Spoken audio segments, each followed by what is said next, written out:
Quem está conosco hoje é nosso irmão Vade.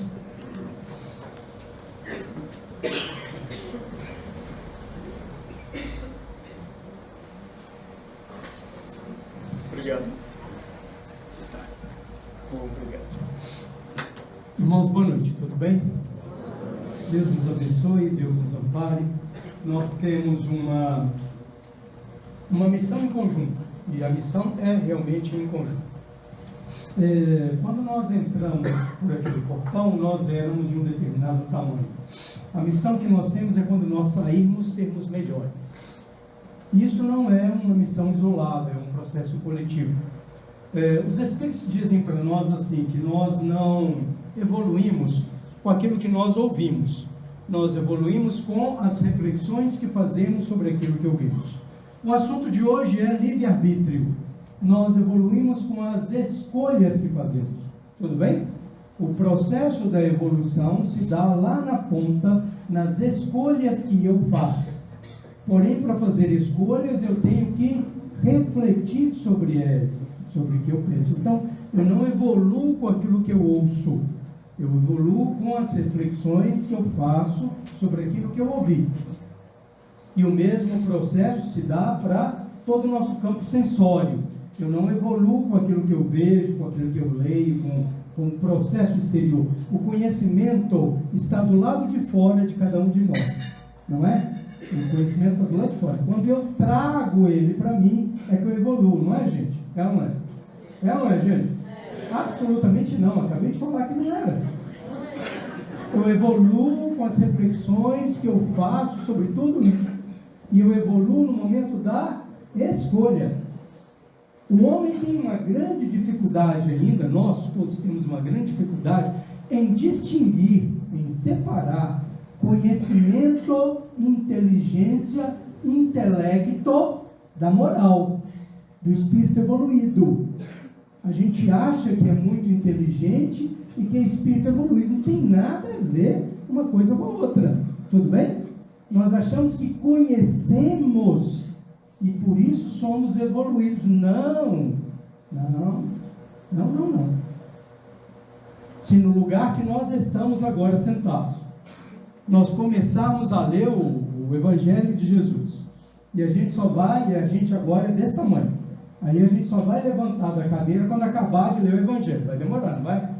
E aí, quando a gente acabar de ler o Evangelho, que tanto foi que eu cresci? Qual foi o tanto que eu cresci? Absolutamente nada. Entendemos? Nada. Agora, eu vou pegar o texto de Jesus, vou refletir sobre ele, vou maturá-lo, vou ruminá-lo, e aí eu tomo decisões. Nesse momento eu cresço. Entendemos a questão? Então nós não evoluímos com conhecimento. Agora, nós precisamos do conhecimento para fazer escolhas, para refletir. O meu processo evolutivo se dá nas escolhas que eu faço. Para escolher, eu tenho que pensar. Para pensar, eu tenho que ter material para pensar, conhecimento para pensar. E para ter conhecimento, eu tenho que ter boa vontade. O que a gente mais tem, não é? É ou não é? É ou não é, gente? Oh, mas como o homem é má vontade, não é? Nós temos que ter vontade, ou se nós não temos vontade, a lei, a dor, o sofrimento vai nos empurrar, aí nós vamos procurar o conhecimento, aí nós vamos refletir sobre ele, e aí nós vamos tomar decisões. Tudo bem? Então, o nosso assunto hoje sobre livre-arbítrio, ele demora 5 minutos, tá bom? E o restante do tempo todo, nós vamos trabalhar sobre a estrutura mental que nós temos.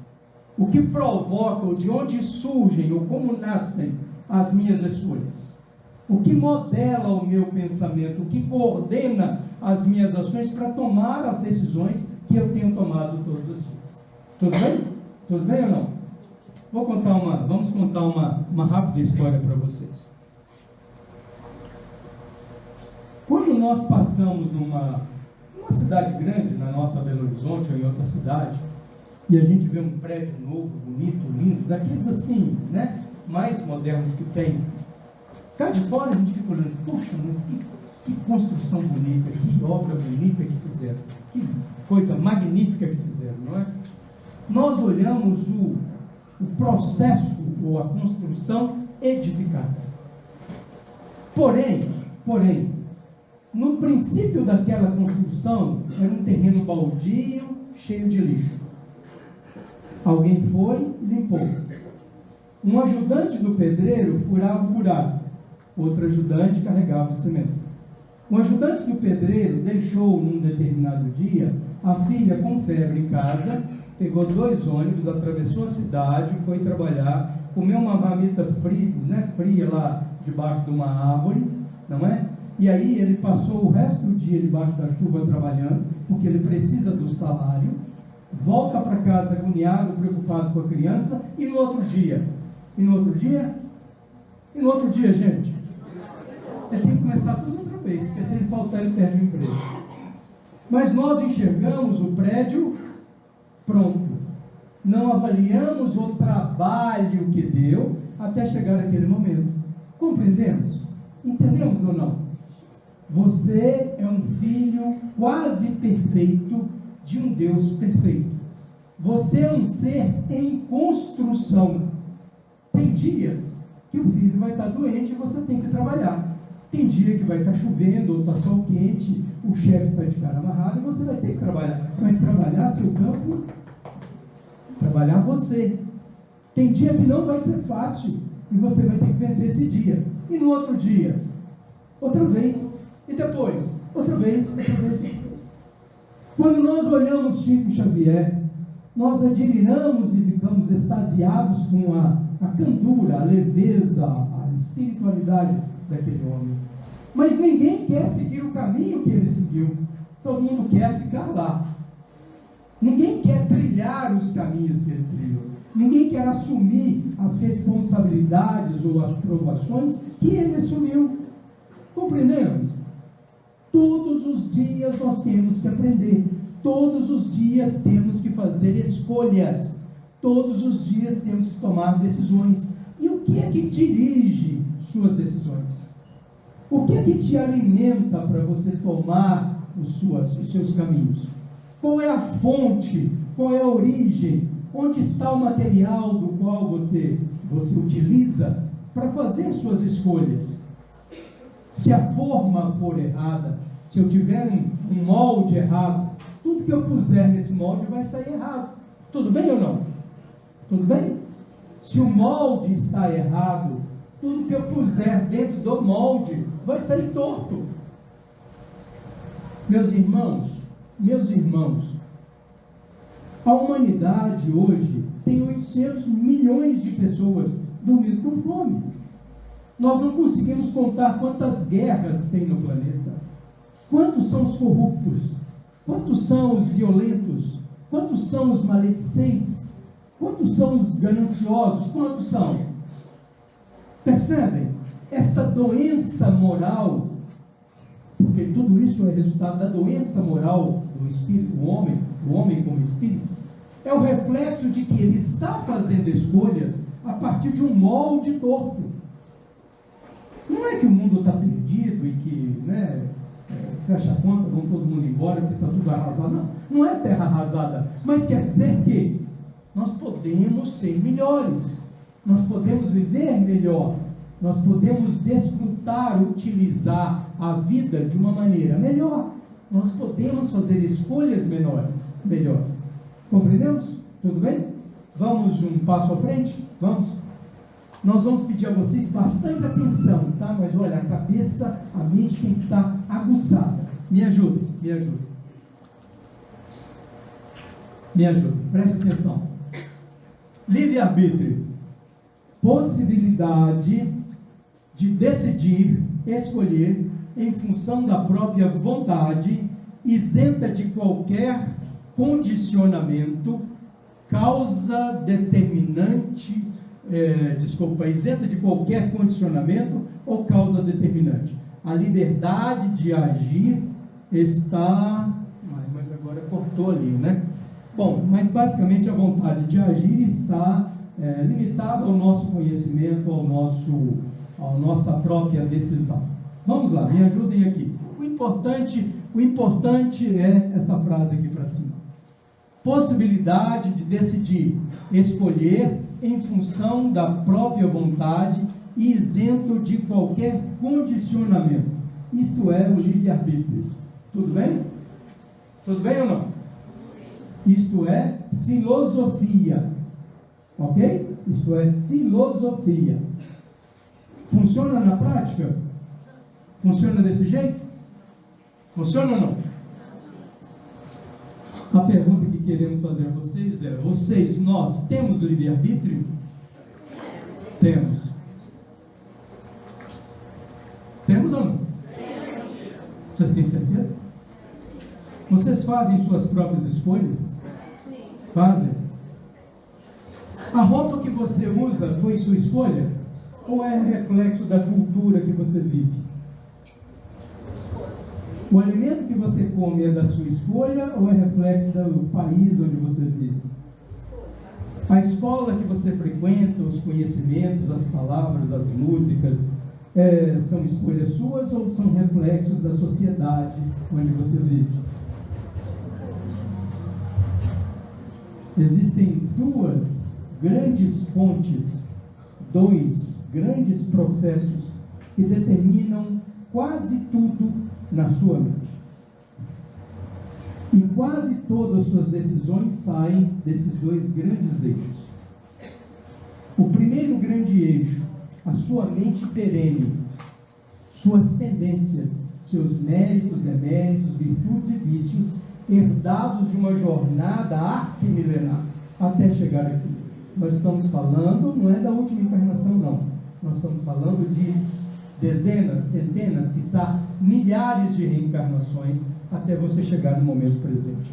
A cada ponto da sua jornada evolutiva, você guarda uma informação a mais, você fortalece, sedimenta um vício ou uma virtude no seu campo íntimo.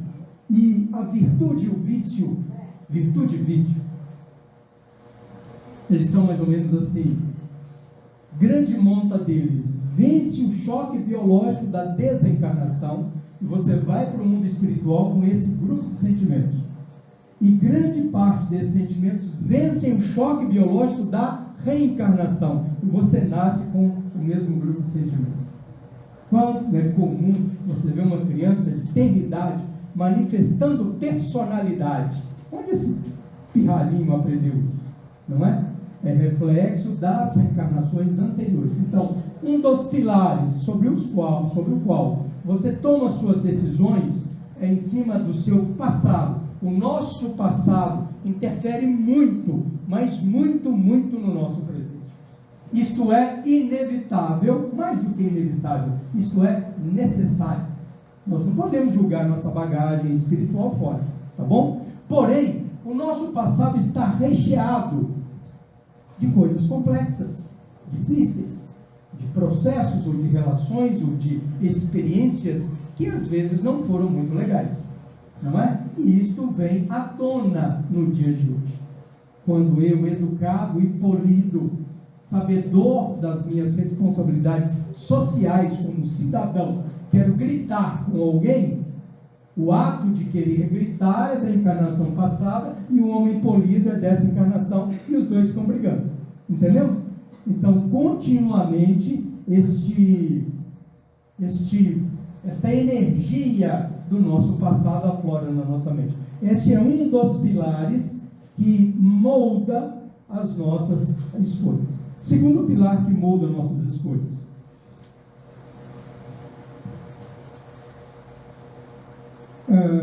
Nós somos cristãos? Tem alguém aqui que não é cristão? Levante a mão, por favor. Sem ficar com vergonha. Todo mundo é cristão? Por que você é cristão?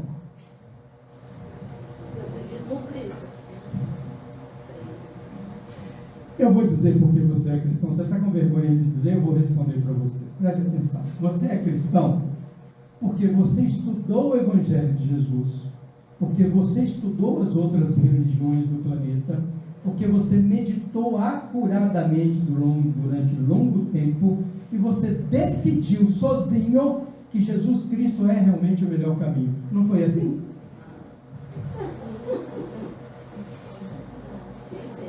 Absolutamente não.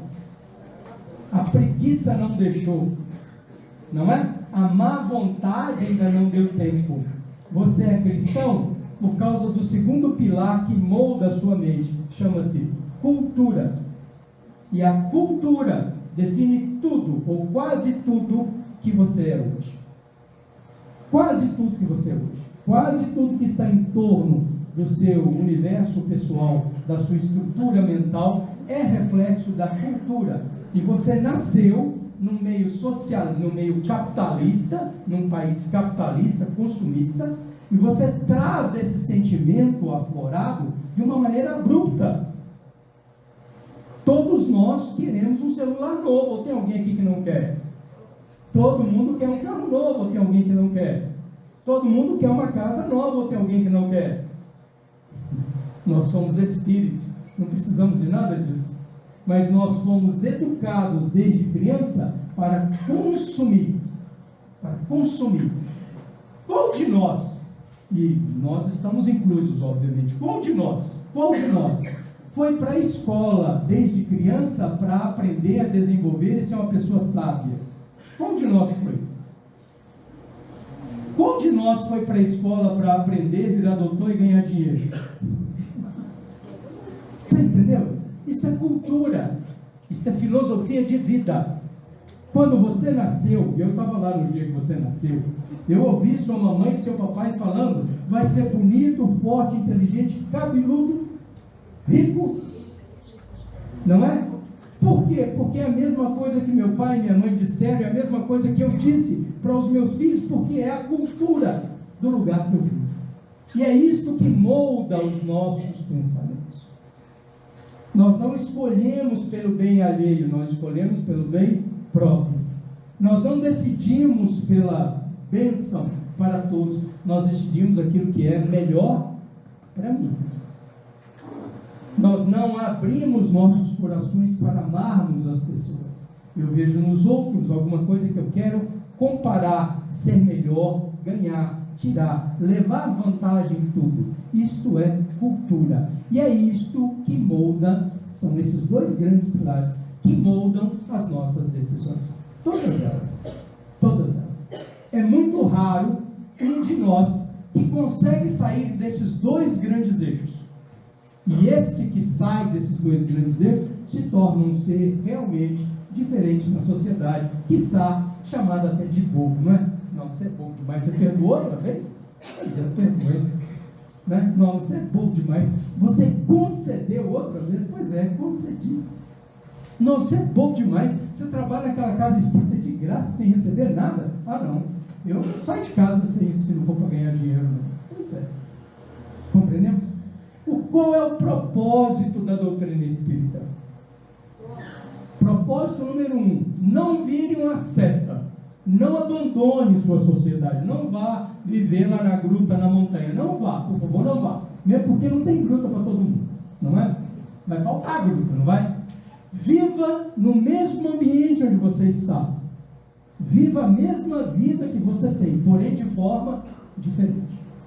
O conceito, a sugestão da doutrina espírita é: continue usando os dois pilares que você tem. Você não vai conseguir se livrar do seu passado. Ele existe dentro de você, ele aflora naturalmente. E você não vai poder viver longe da sua sociedade. Então esses dois pilares continuam sendo a base da sua formação mental. A sugestão é: coloque o Evangelho de Jesus em cima. Leia, aprenda, compreenda, entenda, raciocine, medite sobre o Evangelho de Jesus. E o Evangelho de Jesus vai encharcar a cultura e a mente perene com novas energias, com novas avaliações, com novos reflexos. Você continua sendo cidadão. Pode comprar o celular, não tem problema. Você só tem que saber quem é que manda em quem. Você pode continuar trabalhando e ganhando dinheiro, é preciso. Nós fazemos parte de uma máquina, e essa máquina tem que produzir condições de vida para mais e mais irmãos chegarem aqui. Agora, nós temos que mudar o motivo, o objetivo, é o modo, mais do que o modus operandi, é a origem, é o conceito. Para quê? Por quê? Qual o objetivo? Qual a meta? Nós estamos numa longa viagem. Uma viagem absurdamente linda e fantástica. A maioria só quer se dar bem. São poucos aqueles que perguntam sobre a origem, são poucos aqueles que querem colaborar durante a viagem e poucos aqueles que perguntam sobre o destino. O Evangelho de Jesus vai clarear a sua cultura e vai te levar a raciocinar de uma maneira um pouco melhor. E vai encharcar o seu passado com luz, com ética, com moral, com bom senso. E vai te ajudar a coibir os erros das outras encarnações. Sem o Evangelho de Jesus, nós vamos agir de uma maneira impulsiva e repetitiva. Com o Evangelho de Jesus, nós vamos alinhar os pensamentos, coordená-los e tomar decisões mais sábias. Tudo bem? Tudo bem? Cadê o negócio? Deixa eu ver aqui se voltou. Então, a possibilidade de decidir, escolher em função da própria vontade. Você é convidado a assumir as rédeas da sua vida. Você é um herdeiro de si próprio. Você é o único artífice da sua própria vida. Mas o que está acontecendo é que os outros estão conduzindo a sua vida. Eles escolheram sua alimentação, escolheram sua religião, escolheram seu time de futebol, escolheram seu partido político, escolheram sua roupa, escolheram tudo. E você está se deixando seguir. Não, escolha, defina, faça suas próprias avaliações. Pense você quem vai passar pelo resultado das suas decisões. Então, avalie suas decisões antes de promovê-las, antes de produzi-las.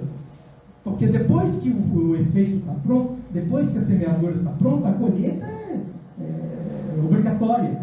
A semeadura é livre, a colheita é obrigatória. Tudo bem? E nós somos herdeiros de nós mesmos. Quando nós conseguimos escolher isento do condicionamento,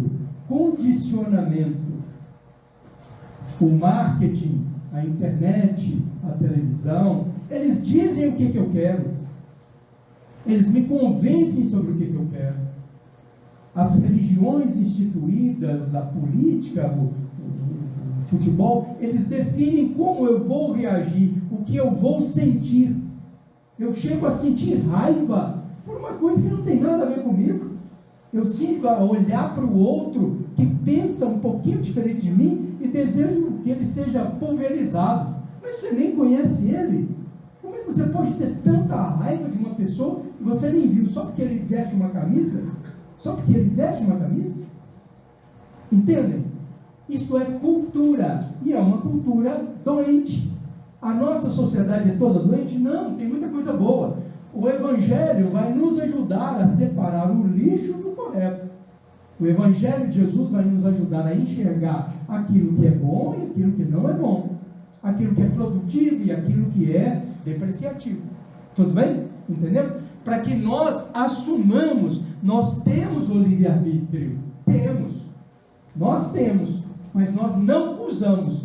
Nós abdicamos dele para sermos conduzidos pelo outro. Não é? Quem estuda marketing, quem estuda... Aliás, vou contar uma história rápida para vocês. Isso não é de agora, não. Vocês conhecem, já ouviram falar a palavra sofista? Sofisma? O que quer dizer isso? Sofista ou sofisma? Hein? Sofista do mar, não? Não, sofista. Sofisma é quando alguém conta uma mentira de uma maneira tão polida que ela se torna uma verdade. Entendeu? Na Grécia Antiga, na época de Sócrates, Platão, Parmênides, existiam os sofistas. Eles eram contratados pelos poderosos, pessoas que tinham dialética, ele tinha habilidade de conversar com as pessoas, de convencer as pessoas. Eles eram pagos pelos senhores daquela época para convencer a população a ir para o caminho que ele queria. E eles arrumavam uma história tal, desempenhavam um papel para convencer a pessoa a caminhar naquele rumo que ele queria. Nada que se pareça com o dia de hoje, não é? De jeito nenhum, né? Não, sofistas só existiam lá na época de Sócrates e Platão, não foi não? Tem até hoje? E nós nos deixamos ser conduzidos. Falsos cristos e falsos profetas. Eles dirão que eu estou aqui, ou eles dirão que eu estou lá. Não o siga. E aí pergunta Jesus, mas Senhor, como que nós vamos conhecer um falso Cristo e um falso profeta? Observe as obras que eles produzem. Os homens não podem ser conhecidos por suas palavras. Os homens têm que ser conhecidos por suas obras. Compreendendo? Os homens têm que ser conhecidos por aquilo que eles produzem. Não se deixem convencer. Meus irmãos, quando nós formos chamados a prestar contas da nossa administração, da sua vida, não é o outro que vai responder por você. Não dá para você chamar alguém e dizer assim, olha, eu segui a sua ideia, deu tudo errado, vem cá agora para resolver a problemática aqui. Não vai funcionar assim. Não vai funcionar assim.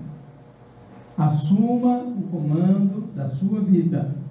Faça suas escolhas. Mas lembre-se, para fazer escolhas, eu tenho que...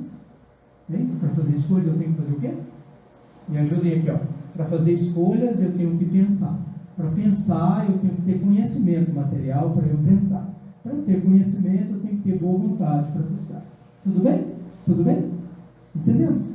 Você é o único responsável pela sua vida. No mundo físico e no mundo espiritual. Tá bem? Vamos lá.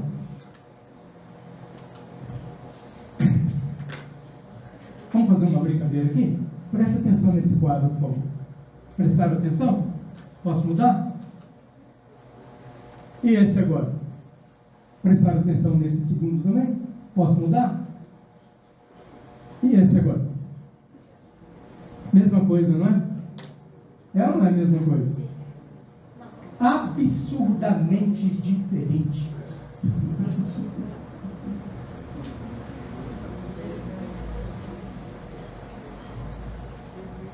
Entenderam a base de nossas escolhas? A minha mente está aqui.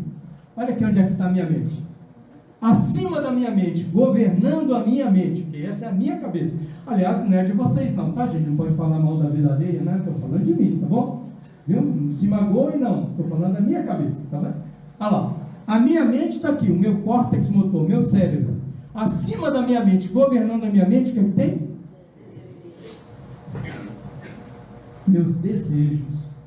E as minhas obrigações, meus deveres de espírito, onde estão? Se der tempo, eu faço. Se não der, fica para amanhã, depois. Alguns chegam e dizem assim, não, na outra encarnação eu resolvo isso. Vamos fazer, vamos analisar mais? E agora? A mente de um espírito superior. A mente dele está aqui. Acima da mente dele tem... Ele tem desejos, não tem? Tem ou não tem? Tem vontade, ele deve ter vontade própria. Ele não é máquina. Ele, espírito superior é máquina? Não, não é. Então ele tem desejo, vontade, sentimento. Tem, não tem? Onde estão os desejos dele? Se der. Se não fizer mal para ninguém. Se não atrapalhar a vida do meu semelhante. Se. Coloca tanto sim que ela até esquece o desejo dele. Deu para entender a nossa mente? Ah, desculpa. Perdão. Falei mal da vida alheia. Deu para entender a minha mente? A de vocês eu sei que não é assim. Existiu porque desencarnou, acho que foi ano passado que desencarnou, independente de qualquer questão política, ele era independente de qualquer questão política, ele era um grande pensador. José Mujica, ex-presidente do Uruguai, ele falava assim, você não compra as coisas com dinheiro. Conhece essa frase, não? Conhece? Quem conhece? Ninguém conhece? Não, agora que decepção. Você não compra as coisas com dinheiro, você compra as coisas com... Com o quê? Você compra as coisas com o seu tempo de vida. Quanto custa um celular? 2.000, 3.000 reais. Quanto é o salário mínimo? 1.600, 1.800? Pois é. Você vai dedicar 2 meses da sua vida, para comprar um aparelho chamado celular. Sua vida. Entendemos isso, não? Querem que eu repita a sua vida? Não, mas que chatice, né? Repetindo. Pois é. Nós não compramos as coisas com dinheiro. Nós compramos as coisas com tempo de vida. É o tempo de vida. Você está lá, exaurindo suas energias para ganhar dinheiro. Ainda bem que a gente leva dinheiro para o mundo espiritual, não é? Leva casa, celular, leva carro, leva tudo, não leva? Leva ou não leva, gente? Leva ou não leva?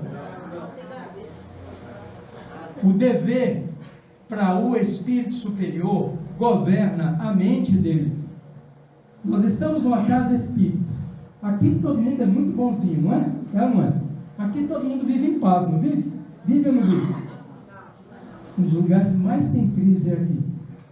Se os trabalhadores da casa não colocarem o dever, a obrigação com Jesus acima da vontade deles, vai todo mundo embora. Amanhã a casa está fechada.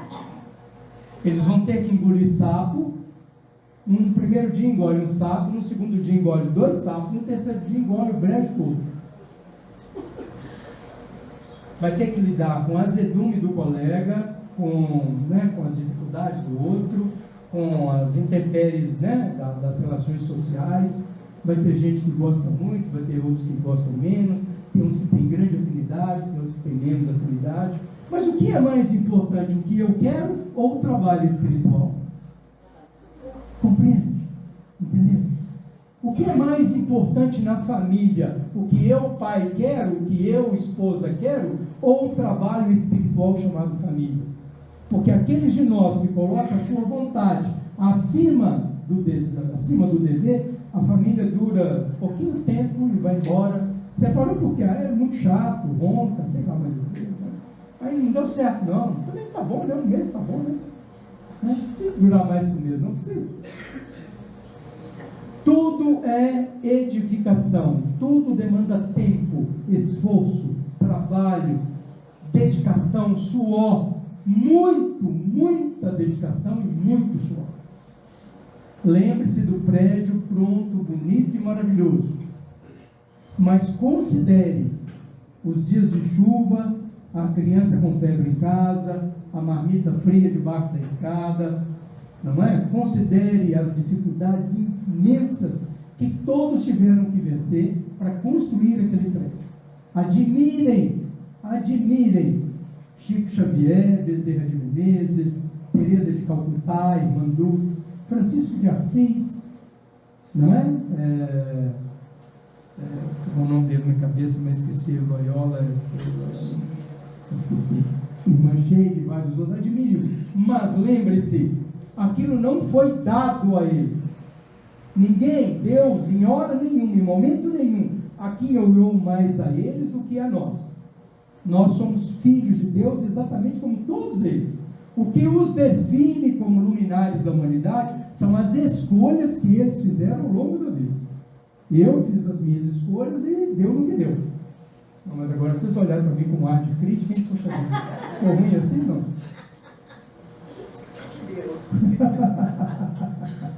Eles fizeram as escolhas dele e deu naquele resultado. Compreendeu? São escolhas. Tire, meu irmão, minha irmã, nós te pedimos com gentileza. Nós te pedimos agora como se estivéssemos sentados frente a frente, só nós dois. Tire do seu semelhante a responsabilidade sobre sua vida. Você não é mais feliz ou mais infeliz nem um grama por causa do outro. Não culpe seu cônjuge, seus filhos, seus pais, sua sociedade, seus políticos, não. A responsabilidade da felicidade ou da infelicidade em que você está agora é apenas sua. Isso pode parecer duro de ouvir, mas antes de ser duro de ouvir, é preciso ser entendido como uma carta de alforria, uma carta de liberdade. Entendeu? Você é livre Só faça escolhas corretas. Você é livre, mas é herdeiro de si mesmo. Então hoje as coisas estão complexas e difíceis, por quê? Porque as escolhas foram complexas e difíceis. Porque a sua base, não é? Cultura e a mente perene são frágeis para escolher. Você está se baseando em pilares fracos. A casa vai cair. Se você edifica, aliás, vamos contar a história do início, né? Vamos contar a história do início. Preste atenção, preste atenção. Se você edifica a sua casa sobre areia, vem o vento e a tempestade, açoitam a casa e ela é derribada. Se você edifica a sua casa sobre a rocha, vem o vento e a tempestade, açoitam a casa, mas ela não é derribada. Vou fazer uma pergunta difícil agora para vocês, hein? Vale nota 10 no Enem. Tá bom? Vento e tempestade são opcionais? Se você constrói a casa sobre a areia, vem o vento e a tempestade. Se você constrói a casa sobre a rocha, vem o vento e a tempestade. É opcional? Meu amigo, minha amiga, meu irmão, minha irmã, eu não sei se você sabe, vou te dar uma notícia triste agora. Você vive num planeta de provas e expiações. Aqui moram espíritos complexos. Provas e expiações não são opcionais, eles chegarão. Mas isso não é mau auguro, isso não é desejar ruim, não. Isso é um processo didático de aprendizado de cada um de nós. Nós estamos em aprendizado, estamos em crescimento. As provações são necessárias, os testemunhos são necessários. É o processo da aferição de valores que nós temos. Agora, quando chega a prova, o testemunho, eu digo assim, não, para aí, espera um pouquinho, eu vou ali, vou aprender, estudar, aí eu venho cá e resolvo essa prova. É assim que funciona? Hein? Cada um de nós vai responder no momento da aprovação com a bagagem que ele tinha antes da aprovação. Entendeu? Eu nasci aqui. Está vendo? Está vendo o lugar que eu nasci, gente? Estão vendo, gente? Hoje, estão vendo o lugar que eu nasci? Imaginação fértil de vocês, hein? Puxa vida. Eu nasci aqui. A minha vida física, biológica, termina aqui. Tá bom? Eu nasci aqui e eu estou aqui agora. Aqui, nesse dia de hoje, eu vou passar por uma aprovação. Como é que eu vou solucionar a aprovação? Com os conhecimentos que eu adquiri até o momento dela. Agora eu estou numa aprovação, eu vou procurar minha irmã para me empresta o seu conhecimento para eu resolver o meu problema. Não funciona, não dá. Não dá. Eu tenho que ter adquirido antes, tenho que ter refletido, pensado, escolhido, treinado. Naquele momento da aprovação, eu tomo a decisão correta. Compreendemos? Tudo bem? E a palavra treinamento, repetição, ela é uma palavra interessante, né? Porque o menino para estudar, o menino para aprender matemática, o que ele faz? Hein? O que o menino quer? Vocês não aprenderam matemática nunca, não vi? Fugiu da escola? Sim, desde não vi? Como vocês fizeram para aprender matemática? Hein? Treina, repete. O moço, para fazer o prédio bonito lá, o que ele fez? Foi lá um dia, outro. Não é? Eu quero ficar musculoso, eu quero ficar fortão. Então amanhã cedo eu vou na academia, de noite eu estou fortão, não estou? Ou não estou? Mas vai dar um trabalho. Eu vou ter que um dia, outro. Eu vou ter que infinidade de vezes lá. Repetição, treinamento. Nós temos que treinar nosso cérebro. Nós temos que treinar nosso campo íntimo. Eu tenho que encharcar a minha intimidade de conhecimentos, de valores, para que eu tenha... mudou? Para que eu tenha livre-arbítrio. Olha lá, para que eu tenha livre-arbítrio. Aqui dentro, por agora, dentro da minha mente, tem a cultura e a minha mente perene. Estão determinando os meus sentimentos, meus pensamentos, minhas ações e reações e as experiências como consequência. Agora, põe aqui, não tire a experiência, não tire a mente perene e nem a cultura, mas coloque o Evangelho de Jesus. Habitue-se a filosofia sã. Cultive o bom pensamento, a boa leitura, a boa música, boas palavras. Eduque as palavras. Cuide daquilo que você fala. Não é? Mas não seja polido para falar. Não, seja polido por dentro. Por dentro. E aí você vai ver que esse conhecimento espiritual, ele vai orientar de uma maneira muito segura a cultura e a mente perene. O meu passado aflora. A vontade de gritar, torcer o pescoço de alguém acontece. Eu sei que vocês nunca pensaram nisso não, né? Mas sou só eu, né?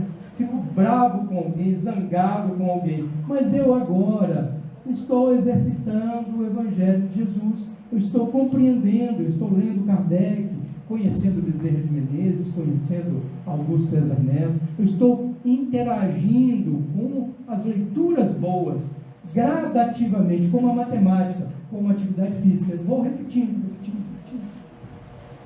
Entendeu? Repetição. E tem uma outra técnica também. Vou contar para vocês uma outra técnica. Não pode ser segredo de ninguém. Vou contar para vocês uma outra. Vamos contar para vocês uma outra técnica.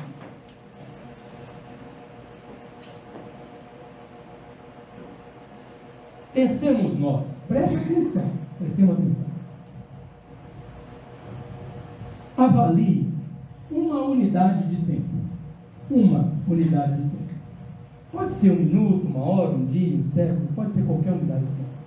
Esse tempo começa aqui e esse tempo termina aqui. Antes desse tempo começar, existiram muitos outros tempos, mas esse começou aqui. E depois que esse tempo terminar, vão existir muitos outros tempos, mas esse tempo nunca mais volta. Mente perene, a mente definitiva, a mente no corpo espiritual. Aquilo que você grava na sua mente perene, quando acaba aquele processo de gravação, ele passa a repercutir sobre o seu estado presente. Complicado isso não? Complicado não? Querem que repita? Tudo o que nós gravamos, tudo o que nós fazemos, quando você acaba de fazer, você passa a sentir os efeitos daquilo que você acabou de fazer. E quanto mais forte for aquela gravação, mais forte vai perdurar o seu efeito. Tudo bem ou não? Tudo bem? Você se lembra do dia do seu casamento? Você se lembra do dia que nasceu o filho? Você se lembra daquele parabéns ou daquela viagem? Você se lembra daquele dia de grande festa, de alegria, quando alguém voltou, quando alguém teve um sucesso? Por quê? Aquele espaço e tempo existe? Aquele espaço e tempo onde você estava alegre, ele existe? Existe ou não? Estou perguntando a vocês, qual de educação, quando alguém pergunta, a gente não respondeu. Aquele espaço e tempo quando você ficou feliz, ele existe? Existe ou não? Não existe. Ele existiu. Entendeu? O ano que vem existe? Também não. O que existe é o momento de agora. Só que quando você passa pela experiência, quando ela termina, no momento seguinte, você continua sentindo os efeitos dela. Entendeu? Quando nós saímos por aquele portão, durante alguns minutos, alguns de nós vão ficar pensando nas palavras que aquele doido falou lá na frente. Não é? E aí você vai ficar pensando, vai para casa pensando, amanhã você conversa com alguém e tal. Em algum momento você vai esquecer. Vai ou não vai? Vai ou não vai? Semana passada, qual foi o tema mesmo? Qual foi o tema da semana passada, gente? Hein? Vocês entenderam? Compreendem? Aí eu digo assim, mas isso foi perdido? Não, não foi perdido. Isso fica no seu subconsciente. E quando é necessário, o seu próprio subconsciente busca aquela informação e ela é uma informação orientadora para você. Você pode não lembrar do tema, nem da pessoa, do nome. Isso são corolários, não tem importância. Mas o assunto, ele está gravado no seu campo íntimo. Então, outra técnica para nós melhorarmos os dois pilares, não é? A mente perene e a cultura. Quando você promove um bem, Quando você termina a produção do bem, ele continua repercutindo na sua vida. E você vai fazer o bem uma vez, 2, 3, 10, 1 milhão, até que o bem se torne espontâneo na sua vida. Compreendemos isso ou não? Entendemos? Até que ele se torne espontâneo. Agora, pensemos na unidade de tempo que não se repete. Nesse tempo de 1 hora que nós estamos falando sobre moral evangélica, se nós estivéssemos produzindo algum mal, o tempo é o mesmo. Nós vamos sentir o efeito da repetição do ensino evangélico. Outros que estão usando o mesmo tempo para produzir mal, vão sentir o efeito do mal que eles estão produzindo. E o mal que ele produz incentiva outro, e ele tem dificuldade para quebrar esse ciclo. Repetição, treinamento, educação, vontade, determinismo, ganância de acertar, fobia de melhorar. Entendemos? Nós não vamos sair do lugar se não tivermos boa vontade. Mas não é pouca vontade, não, é muito boa vontade. Porque o corpo, na hora de você pegar o livro para ler, vai dar sono, vai dar preguiça. Você tem que insistir. É ali que está a sua vida. Na hora de vir para a reunião, vai bater a campainha, alguém vai chamar para o futebol, vai acontecer 1 milhão de coisas. Vão acontecer 1 milhão de coisas para te tirar do conhecimento. Mas é a sua oportunidade de você adquirir. É o seu tempo. Eu tirei um tempo para mim. Eu vou sentar lá, relaxar, escutar aquela pessoa que está lá na frente, vou tranquilizar meu coração. Ainda mais que ele fala de um jeito que me deixa agitado demais da conta, né? Tudo bem? Até 9 horas, né? Então, observe, os nossos sentimentos dão origem aos nossos pensamentos. Os pensamentos vão produzir ações ou reações. Essas ações ou reações vão produzir experiências que vão fortalecer o pensamento ou vão fortalecer o sentimento ou ajudar a mudá-lo. Eu preciso assumir as rédeas da minha vida. Eu não posso ser conduzido pela religião, eu não posso ser conduzido pela política, eu não posso ser conduzido pelo marketing, que me instiga a consumir, eu não posso ser consumido pelos meus desejos insanos, pelas minhas tendências que não são boas, e eu conheço as minhas tendências e sei que elas não são boas. Se eu decidir por elas, o barco vai naufragar. Entendeu? Eu tenho que começar a selecionar, a escolher. O que eu faço? Esquerda ou direita? Para cima ou para baixo? Eu falo ou eu fico calado? Eu caminho ou eu retrocedo? Eu sou convidado a tomar decisões. Para tomar decisões, eu tenho que ter conhecimento anterior. Tá bem? Tudo bem? Então vamos à frente, vamos ver o que tem aqui. Segundo a doutrina espírita, o livre-arbítrio é a liberdade de fazer ou não fazer, de seguir tal ou tal caminho para o seu adiantamento, o que é um dos atributos especiais, essenciais do espírito. Se não fosse o livre-arbítrio, nós seríamos máquinas, não é? Se nós tivéssemos um pacote para dentro do qual, uma forma, um formato, dentro do qual nós tivéssemos que nos encaixar por obrigação, nós não seríamos mais seres autônomos, seríamos autômatos. Ok? Tudo bem? Então, é um atributo do espírito. A grande questão que se coloca hoje, que nós temos tentado trazer desde o início, é um atributo seu. Você está usando? Você está decidindo ou os outros estão decidindo por você? Quais são as bases, os critérios, em cima de quais patamares você está tomando suas decisões? Tá bem? Então vamos lá, me ajudem aqui. Segundo a doutrina espírita, o desenvolvimento do livre-arbítrio acompanha o da inteligência e aumenta a responsabilidade dos atos. Criança tem livre-arbítrio? Tem ou não tem? Tem. Você pode pegar o brinquedo ou largar o brinquedo. O livre-arbítrio dele quase que não passa disso, né? Mas na medida, na proporção que ele cresce, que desenvolve o intelecto e a inteligência, seu livre-arbítrio vai alargando também. Tá bom? Quem tem livre-arbítrio desse tamanho é responsável por esse livre-arbítrio. Quem tem um livre-arbítrio desse tamanho é responsável por esse livre-arbítrio. Tudo bem? Tudo bem? O que se entende pelo binômio liberdade e vontade? Tanto a virtude como o vício, preste atenção por gentileza, tanto a virtude como o vício dependem da vontade do indivíduo. Onde estamos em condições de dizer não, podemos também dizer sim, de forma que, se cumprir uma boa ação, depende de nós, dependerá de nós também não cumprir uma ação má. Vamos falar de livre-arbítrio? Qual é a semelhança, igualdade que existe entre vício e virtude? Se alguém disser que é a letra V, eu vou ficar bravo. Se alguém disser que é a letra I, eu vou ficar mais bravo ainda. O que tem de parecença? Tem essa palavra no Aurélio, não? O que tem de similaridade, vício e virtude? O que tem? Os dois são hábitos. Os dois são hábitos. Meus irmãos, minhas irmãs, aqui não tem ninguém dando conselho, não é o objetivo. Mas se tem uma coisa que seria bom para nós, seria nós evitarmos o primeiro erro, a primeira experiência. Porque depois que você produz o primeiro erro, sabe o que acontece? Você já é experiente para produzir o segundo. É um perigo. Ninguém que fuma hoje 2 maços de cigarro por dia, começou fumando 2 maços de cigarro no primeiro dia.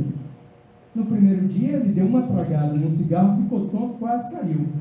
O problema foi que ele experimentou 2 vezes, 3, 4, e hoje está lutando. Prestes a ter um enfisema pulmonar, uma coisa séria, não é? A pessoa que hoje bebe, que tem dificuldades com álcool, no primeiro dia ele não se embebedou. No primeiro dia ele tomou um bolinho desse tamanhozinho. O problema é que ele tomou e gostou. E às vezes foi incentivado pelos falsos amigos, ou quiçá até pela família. E hoje ele luta muito contra um vício chamado bebida alcoólica. Não é? Aquele que adultera a primeira vez e não foi pego, ele sabe como fazer a segunda vez. Aí está o perigo. Aquele que rouba a primeira vez e não é pego, aprendeu. Entendeu? Vícios e virtudes são hábitos.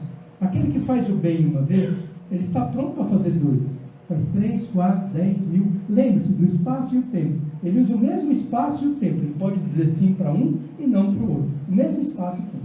Quando ele termina de fazer, ele está apto a fazer o segundo, porque ele já sofre o efeito da primeira experiência. Tudo bem? São aprendizados, são repetições. Nós temos que escolher qual caminho que nós vamos seguir.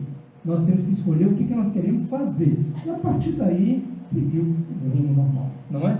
Coloquem filosofia sã no coração de vocês. Coloquem filosofia sã na mente de vocês.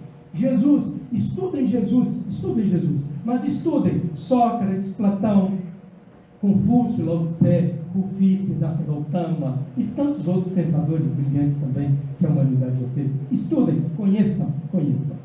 Irmãos, nós estamos no nosso...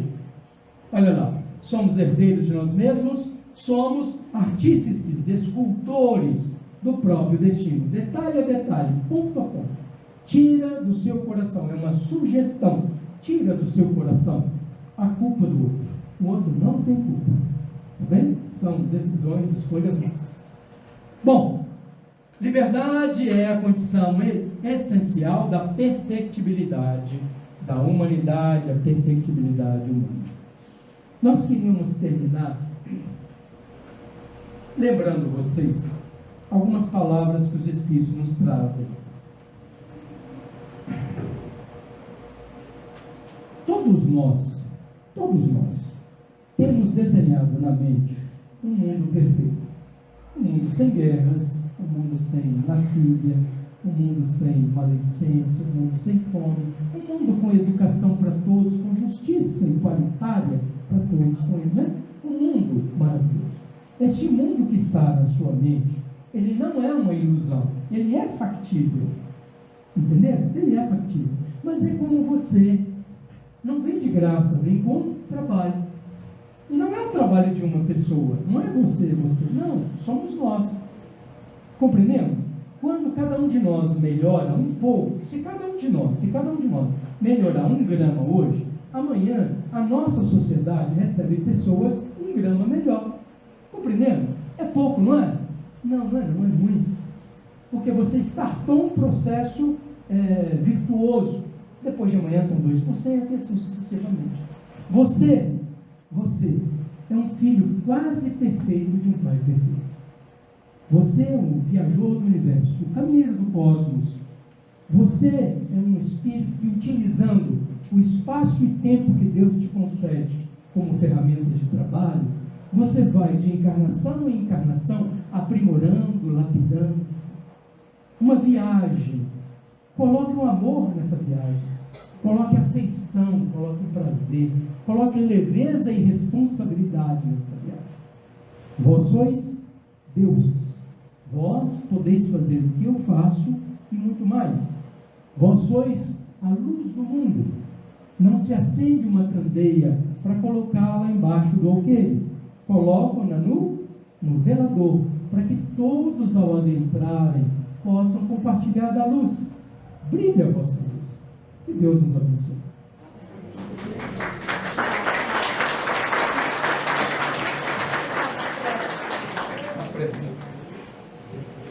Nós vamos fazer a prece então.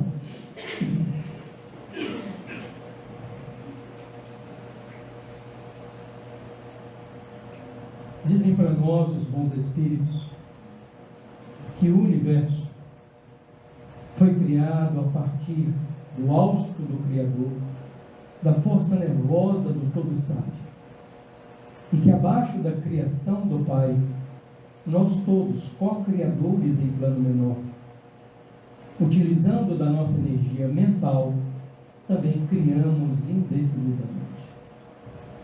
Então, neste momento, Senhor, usando da nossa energia mental, se o Senhor nos permitir, nós gostaríamos de te ver. Caminhamos descalços, numa manhã ensolarada, na praia linda e maravilhosa. Sentimos os grãos de areia em nossos pés, a brisa fresca que toca a nossa face. Crianças correm, brincam, despreocupadas em torno de nós.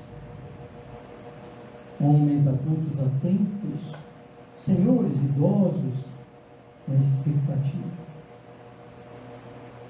De repente é como se tudo parasse. Voltamos nosso olhar para o monte e vimos a figura augusta de nosso Mestre, o Senhor Jesus.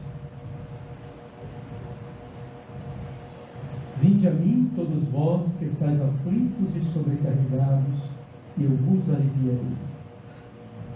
Tomai sobre vós o meu jugo e aprendei comigo, que sou manso e compassivo. Porque o meu jugo é leve, o meu fardo é suave.